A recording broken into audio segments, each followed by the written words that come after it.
Welcome to This Explainer. Look, if you're a manager or maybe a management student getting ready to jump into the field, you already know the day-to-day reality of the job.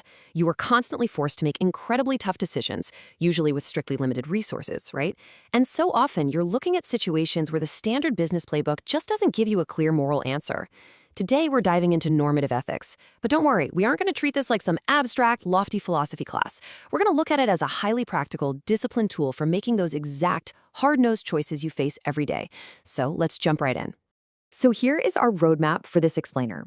We're going to cover the moral optimization problem, familiar business reasoning, the radical difference, consequentialism in action, the limits of calculation, and expanding responsibility. Starting off with Section 1. The moral optimization problem.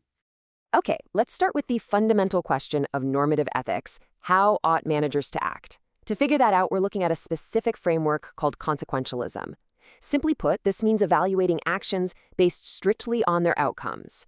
The right action is, literally, just the one that produces the best overall outcome. Now, a really clear version of this is hedonistic utilitarianism. That's a mouthful, but it just argues that the morally right action is the one that maximizes total pleasure and minimizes suffering for everyone affected. And here is the crucial shift to keep in mind. In ordinary life, we tend to think good intentions matter a lot. But in this framework, good intentions do not prevent harm.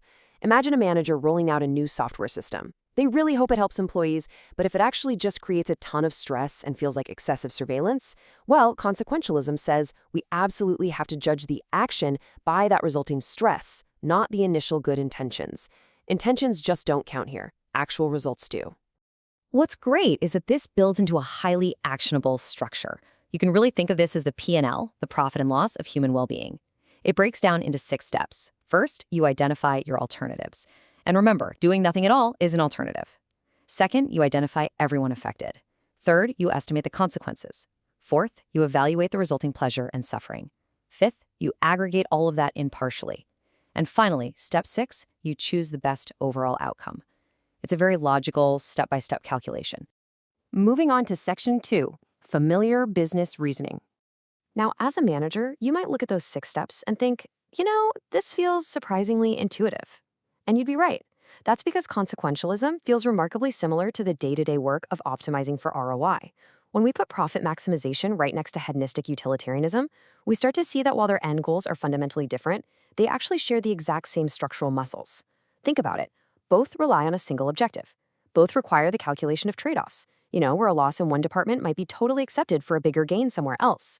And both demand impersonal optimization. A financial return calculation doesn't care if the revenue came from someone in the same city or across the globe. Just like a utilitarian calculation doesn't care if the well-being belongs to your favorite coworker or a complete stranger.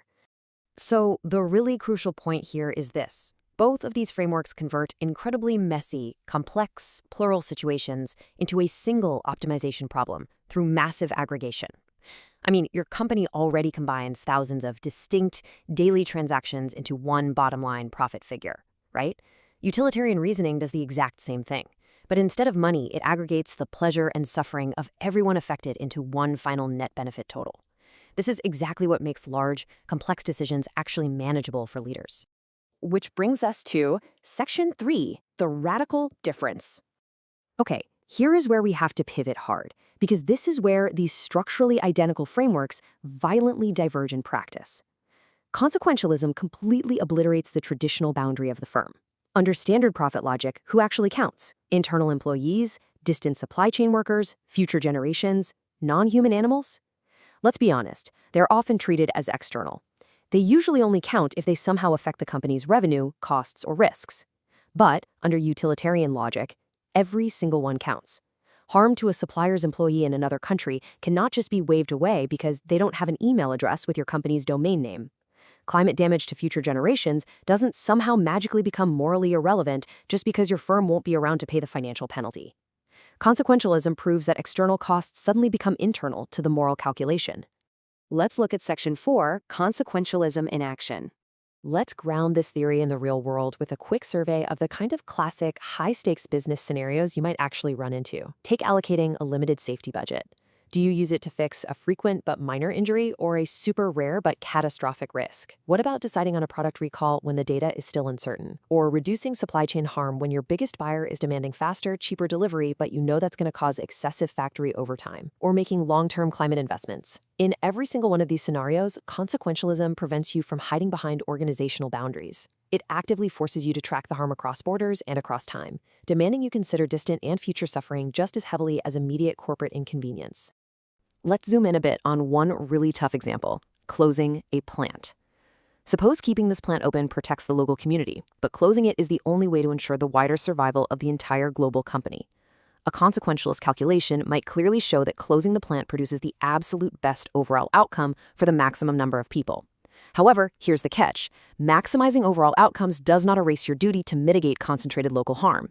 Even if closing the doors is for sure the right moral choice for total well-being, as a manager, you still have an active, ongoing responsibility to reduce that localized harm. That means organizing severance, retraining, and transition support, because maximizing consequences doesn't mean you just get to treat the victims of your decision as morally unimportant. Section 5. The limits of calculation. Now, as savvy managers, you are probably already seeing some of the pitfalls of this model. The biggest hurdle, without a doubt, is measurement. How on earth do we measure and compare human suffering without a common unit like money? In business, dollars and cents make comparison incredibly easy. But how can you possibly put a number on the physical pain of a workplace injury and compare it to the anxiety of being unemployed or the sheer loneliness of a disrupted community? Quantification is super helpful, yes, but we have to be very careful because numerical precision can often conceal deeply contestable moral judgments. And this leads us straight to the most dangerous flaw of aggregation. Think about it. A decision can generate a massive amount of total well-being, that big, chunky slice of impact, which makes the decision look like a huge success on paper. But severe suffering experienced by a minority group can get completely swallowed up and hidden inside that giant positive total. Because we aggregated everything into one single net score, that devastating localized loss is essentially masked. The basic theory doesn't always automatically protect a minority from being sacrificed for the greater good. So how do actual organizations manage these massive pitfalls, not to mention the sheer exhaustion of having to recalculate morality from scratch for every single decision? They rely on something called rule utilitarianism. Instead of act utilitarianism, which is judging every individual action in the moment, rule utilitarianism establishes general rules that are designed to produce the best long-term consequences. This is essentially what firm governance is. A company adopts a strict product safety rule or an ironclad privacy policy, and they follow it. Why? Because having predictable trust maximizes well-being over time. You don't have to recalculate the ethics of safety every single Tuesday, you just follow the rule. Finally, Section 6, expanding managerial responsibility. Let's bring this all together and look at the real practical takeaways from modern business leaders. If you're going to use this framework, here are the core actionable lessons. First, you've got to expand the boundary of whose consequences count. Don't forget those supply chain workers in future generations. Second, examine your assumed forecasts honestly. Ask yourself, are you just excluding inconvenient consequences to make your preferred decision look morally right? Third, as we saw with the plant closer, acknowledge the victims even when the overall decision is totally justified. And finally, recognize when indirect or systemic consequences ultimately outweigh immediate appearances. This tool is here to intensely discipline your moral reasoning. I want to leave you with this really powerful quote directly from the source material. Consequentialism should expand responsibility, not provide a spreadsheet that makes responsibility disappear. I love that. Ethics is not just some clever accounting trick to absolve leaders of making difficult choices.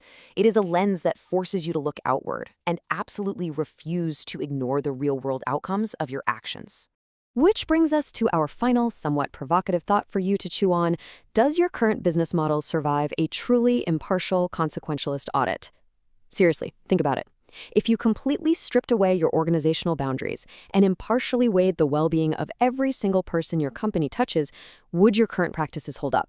It's a pretty radical lens, and I challenge you to apply it to your own organization this week. Thank you so much for joining me for this explainer. Keep questioning, keep optimizing, and I'll catch you next time.